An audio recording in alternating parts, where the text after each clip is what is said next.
the Crew Motorfest. This is important. We did a walkthrough about the playlists. That was the last video. And we've talked about the introduction where you pick your first car and how you were introduced to the game. Now, this is very, very important ultimately. When it comes to racing games, a lot of them have had one glaring problem. From the go, the end game is pretty naff. Or in Need for Speed's sake, it doesn't exist. The Crew has done a pretty good job of end game, pretty much from the beginning. They added it a little bit later in with the Crew 1 and then the Crew 2.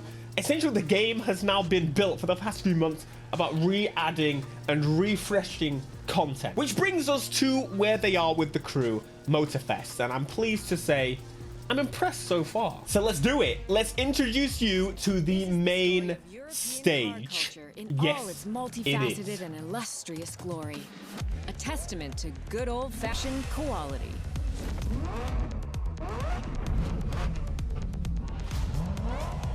It's time to head to Europe. From one week to the next, they all have that old continent swagger.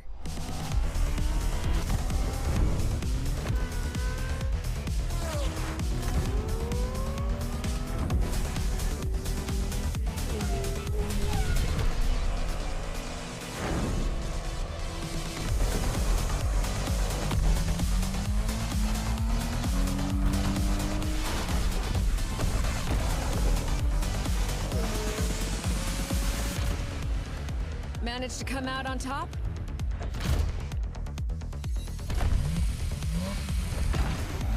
You get the ride to match your credentials. Let's do it then. Welcome to the main stage, friends. Now, I'm actually gonna hide myself away to demonstrate this, but you can complete activities to throw this 3 timelines: revisit, compete, explore, get rewards, and also there's a theme each week. This is their end game idea. The main stage, which is a menu. We have 3 categories, and each of them take you a bit of a different path. You can see on this corner here, it shows you each week and the theme of that week. So this is the revisit experience, in where I would rather call it a remix experience. So you take the original events that you played through in the game, and you then add a little bit of a spin on it, a remix.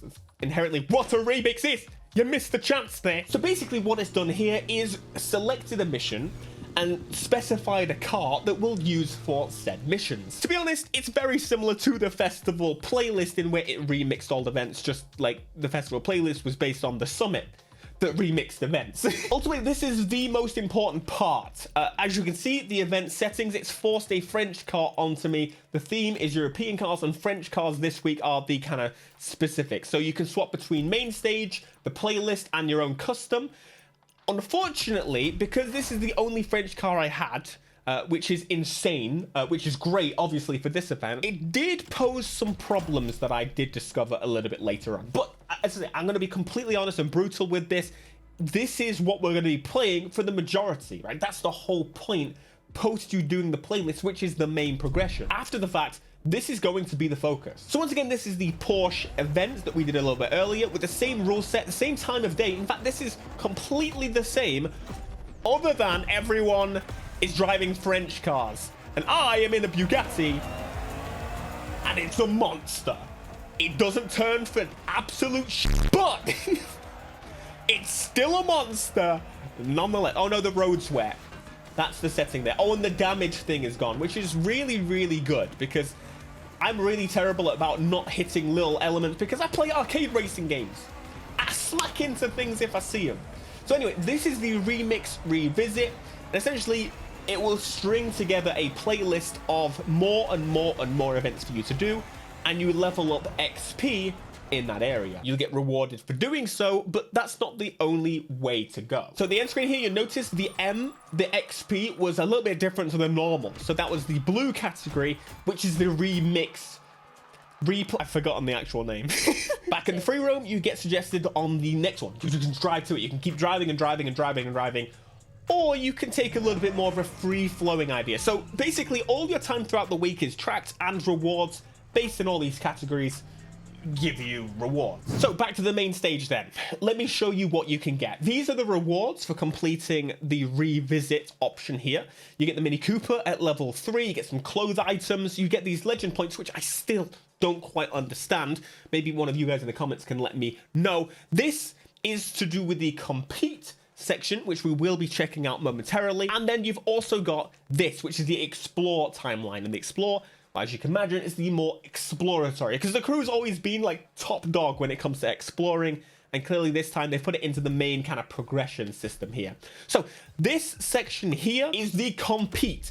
And this time it is the summit. So it's not always the summit as far as I'm aware. If you look at the bottom of the screen on the compete section, you'll notice it's got the summit, it's got the grand race, the custom show, the demolition. So all of these things are taken into account. The summit will also give you its own dedicated reward system. So you've got rewards on rewards on rewards. This is not all the rewards. I'm going to show you even more a little bit later, but this is what we got from the go. The rewards right here are bit more basic, but then there you go, a Jaguar to unlock, an Aston Martin Vanquish to unlock, some special vehicles available. And that's probably the best thing about the summit, is the special vehicles. Usually the special versions of cars are already in the game, but they also seem to be doing that.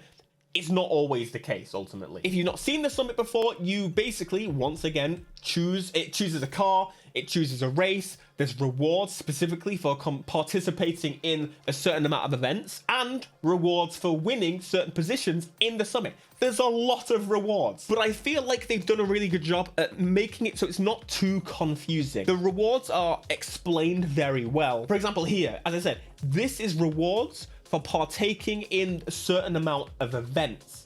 Then also, at the top here, you can see your overall position in the summit relates to these rewards here. So doubly rewarded, essentially. Have I still got you? You still understanding? So let's check out the summit event that I can do, which is one of these slalom objectives. So for those that haven't played the crew before, it spawns you at the location and you essentially do the event. I thought this Lamborghini would be a bit better because I could turn a little bit better. Very nice indeed. So a slalom objective, very simple. It's an activity in the free roam. You just avoid hitting the thing as best as possible, and the quicker you are, the more points you get. Something I do think there was a bit of a missed opportunity here is, to some extent there's crossover, and to some extent there isn't. So the Explore has a lot of these objectives here, which are in the summit, but because I'm doing the summit, I don't get the Explore category. I do think there should be some more crossover there, because you're kind of having to do the same thing twice sometimes when you're really not required to be in a specific car here, and you're not required to be in a specific car on the Explore, so why is it not double kind of contributing? Does that make sense? Anyway, right corner, you can see more XP specifically for the competitive side of things. Back to the summit main menu. And yeah, carry on to the next event if you want to. Smash this out, get crazy rewards for doing so. I did one event and I'm currently 13th because early version of the game. Thank you, Ubisoft. Now, that is the competitive side. So let's go back to the main stage and go to the Explore tab. So once again, it strings together next, the Explore categories. Every time you do something Explore focused, it will give you a reward. So this one wants me to do a specific objective. Now, I found a potential, I wouldn't say flaw, because it's not a flaw in its design. It's just an easy way to do this category. This may possibly be one of the easier categories to do, but one of the most mind-numbing, in my opinion.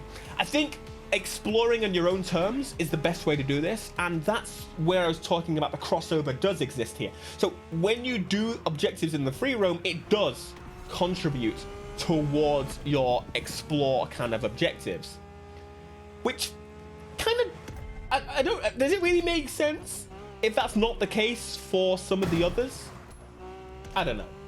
At least we're kind of doubly rewarded in the base game XP and this XP. So finish the objective and all of a sudden you shall see, my friends, on the corner once again, that I got some XP specific to this category. It's the green XP and a bonus for some reason. You can actually get a bonus based on the car you use. If it's suggested, you get like a 10% increase. It was getting me to drive quite far away from objective to objective.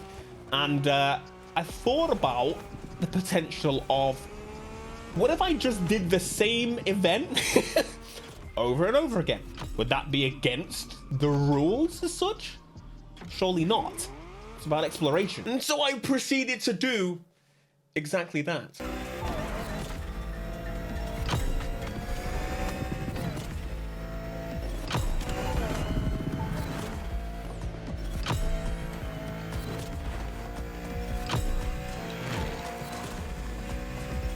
Yes, that did work. It actually took me a long while to figure this out, but this is not the only reward system in the game. Completing one of these in the week unlocks you the legend section, which means more rewards. Rewards on rewards on rewards. It's all linked though. There's no separation of it as such. It's all connected, and I really do like this. The way I would describe it is it's kind of taking the summit to multiple levels. So the summit was competition, but now we're branching off and you can do single player races if that's what you prefer, or you can do the other side, which is the exploration. And those are the three pillars for pretty much every crew game there's been for a really long time. Now, I really hope I didn't lose you on this video, because I completely understand if I did. If you've been doing your best to try and keep track of exactly what the heck this man is talking about, ultimately, everything you do in this game is rewarded, and it's not overcomplicated like a few other games where there's menus on menus and menus and menus. It all links together, and it will point you in the direction, and you just play the way you want to play. If you want to grind to absolute hell and back, you can. Will it be too grindy? We're gonna have to wait and see. But if you don't want to do any of this at all, you don't need to. This is just going to be for special cars that only really the anal players will want to be checking out. And from what I have to see here, what I've played, what I've experienced so far, I was trying to beat one of those categories in like a session. You're not doing that very quickly. I think this pretty much confirms for the long-time viewers, the Sweat Wash expansion is here. This is sweaty as hell. All right, check out this video if you're interested. I'm sure you will be if you like this one, because I know. Pants knows. Smash like, subscribe, and peace.